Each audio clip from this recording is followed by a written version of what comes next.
প্রতাপের school আর কিছুতেই শেষ হয় না। জ্ঞান আর গরিমার এক অপার অফুরান স্কুলে প্রতাপ পড়ায়। এই দীর্ঘ রাস্তা একসময় ছোট হয়, বাড়িঘর কমে আসে, ধুলো আর কাটা গাছ ফুরিয়ে আসে। ছোট হতে হতে রাস্তা নিজেকে গুটিয়ে নেয়। ভাঙা নড়বড়ে দরজা পেরিয়ে ক্লাস ঘরে ঢুকে পড়ে আলকাতরার মতো কুচকুচে কালো রাত্রি।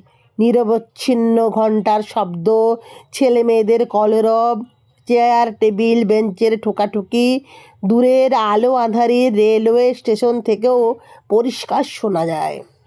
স্কুলের শহরের যানজটে অস্তাচল আর এই এঁদো পল্লী জীবনের নীরব নির্জন অস্তাচল এক নয়। তফাৎ বুঝতে হবে। এই দুই অস্তাচলের মাঝখানে এক ভিজে ছায়া ছায়া স্কুলে প্রতাপ পড়ায়।